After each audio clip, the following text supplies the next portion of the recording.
Our guest today is Mary Marsh. She's Chief Executive of the National Society for the Prevention of Cruelty to Children, a post she took on in 2000. Prior to that, she trained as a teacher and was head of 2 comprehensive schools. Today, she spends her time making sure that the way we protect our children is better than it's ever been before.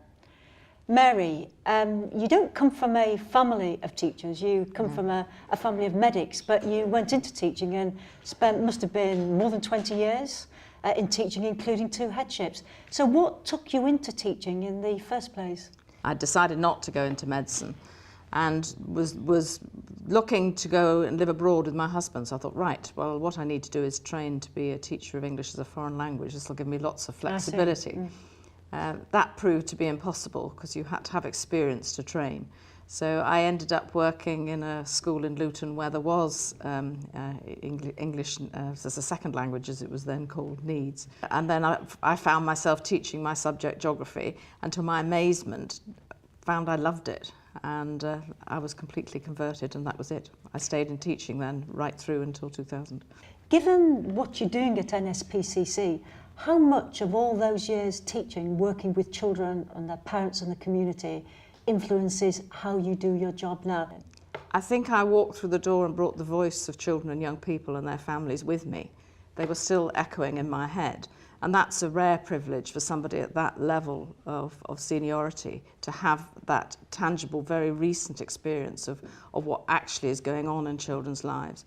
And I've always been committed to the voice of children and young people, and it was just very stark to me that this wasn't something that we were doing enough within the specifics of NSPCC, but more widely. And that too seems to have transformed in the last 5 years, because you yourself in the Department for Education and Skills led the way in government, I think, in taking the voice of children and young people into everything that goes on. And that's now something that nobody would even begin to suggest you shouldn't be doing. And I think that the degree to which we engage directly with children and young people in the social care field is a dramatic change, and the sorts of things we hear about children who are in care and how we carefully involve them. And it's not just consulting them, it's engaging with them, encouraging their participation, because they're very wise. They can help us do things much better if we listen to them and help them let us understand the realities of their lives. I wanted to move on to, I suppose, what's the core area of NSPCC, which is this, the whole issue of children at risk. As somebody who absolutely understands the severity of the problem, when I see some of the statistics, they surprise even me, if I may put it that way. So I don't know what they do to a skeptic. And I was just looking at some of the NSPCC figures, and without going through them all, we've got over 32,000 on the Child Protection Register, 1 a week killed by their parent or carer. I mean, these figures are fairly horrific. Is this the first generation where the figures have been that bad, do we suspect? Or has it always been there, but we've never actually looked to find it? The simple answer to your question is we don't know, because we never knew the full scale of it, because nobody found any way of assessing it, because so much of it remains unsaid. But there are some really serious areas of abuse and neglect of children that in the mid-1990s, only a decade ago, people didn't believe was true. I think some things are getting better, but I think that there are still some aspects of abuse that remain hidden. And if you just think of domestic violence between adults, we've only really started taking that seriously in the very recent past. Any home where there is domestic violence between adults, what is happening to the children? If they're not physically being abused, they're certainly being emotionally traumatized and very disturbed and confused in their whole attitudes to themselves and their own lives. So the damage that is done to a minority of children, but it's a significant minority. What I always say, and wherever I can, but of course this is the bit that the media never quote, is that, of course, the vast majority of children grow up in happy homes where they're cared for, loved, cherished, and are able to fulfill their potential as we want them all to do. But it is a travesty that there is still this very significant group of children who are suffering at home And very often somebody knows about it and doesn't do anything about it. And one of the other things that when you look at the statistic hits you is there's no set criteria as to where you'll find this abuse. It's in homes of all sorts, from different wealth, different backgrounds, different parts of the country. That must make it more difficult to pinpoint resources on where abuse might be greatest. I think there are problems, and you're right, the abuse can be found anywhere and nobody should make assumptions about it. But there's no doubt that in certain circumstances the likelihood of it is greater. In some family settings where there are problems of drug and alcohol abuse, which I'm sure, certainly with alcohol abuse has been there for a long time. Finding how to target it, you're right, it's difficult. But the most important thing is to accept it's there, to accept we can all do something, and in fact the more we all do something, the more likely it is that we'll be able to prevent it. If we can't prevent it, we'll be able to intervene more early.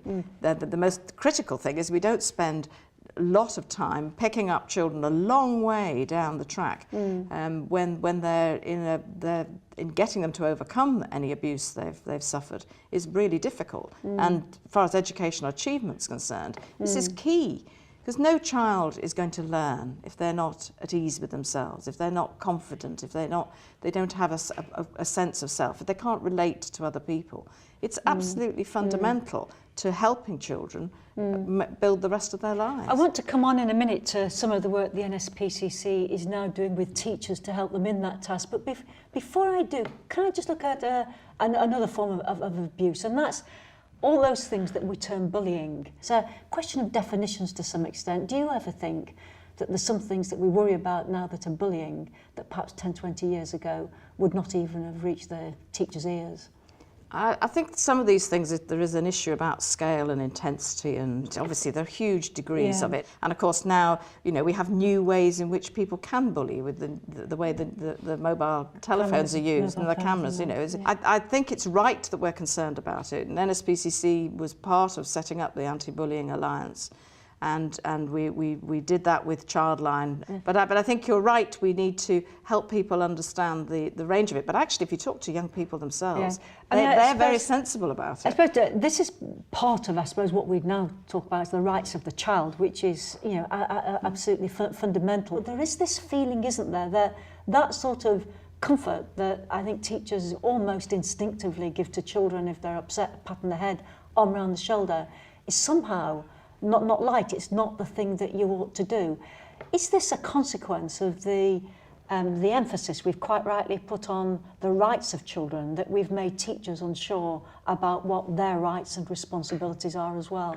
Well, the teacher is in school, is peculiarly in law of any of the settings where you're caring for children. Every teacher's in loco parentis. They're there to exercise a parental responsibility for the child. So clearly their first responsibility is to protect the child, and certainly, yes, is then to look after them. And sometimes, as has been made very clear in the reissue of the guidance, which, as you say, was already there, that where children are in situations where they're at risk of harming themselves or other children, that teachers can intervene and use some physical restraint to prevent the harm continuing.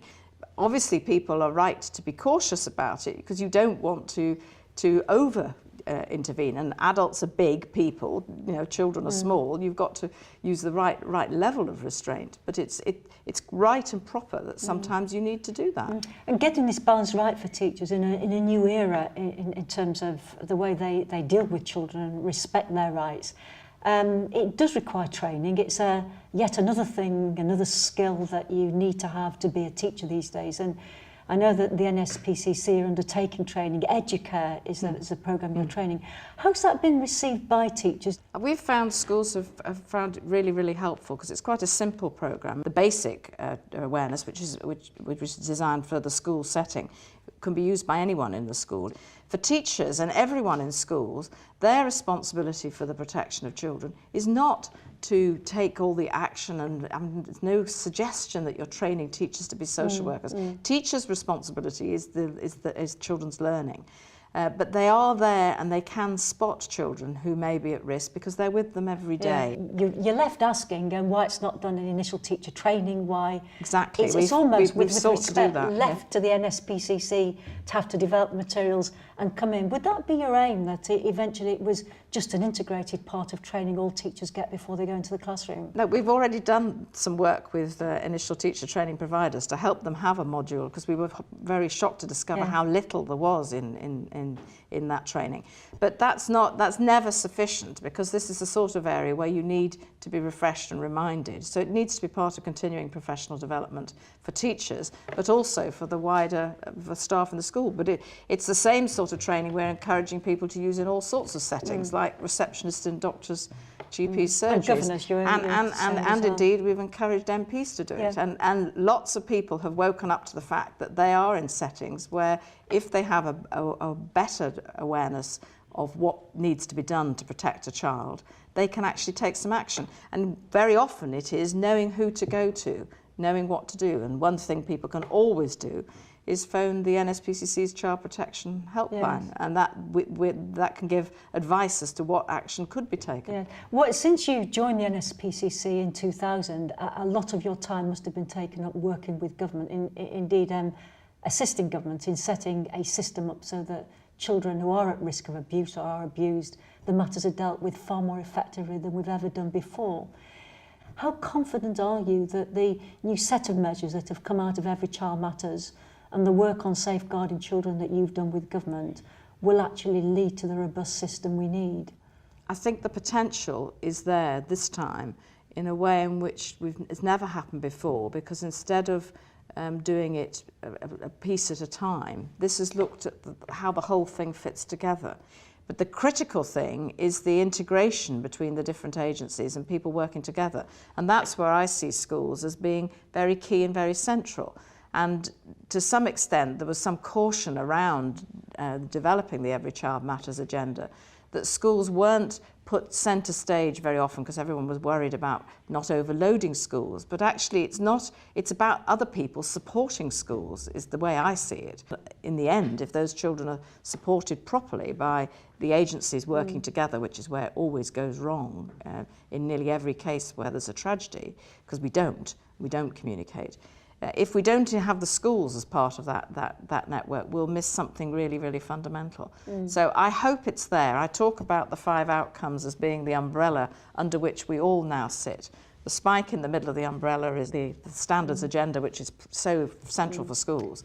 But being healthy, staying safe, being ready to have a fulfilled life, all those things help the educational achievement. You're still, Mary, very, what you're doing day in and day out is very much to do with children, and you can quite see the continuity of your jobs over the last 30 years. But do you miss teaching? I miss the day-to-day contact with children and young people. I miss that magic of watching children come in September into Year 7 and working their way through and leaving at 18 flying. I miss that a lot. Mary Marsh, thank you very much indeed.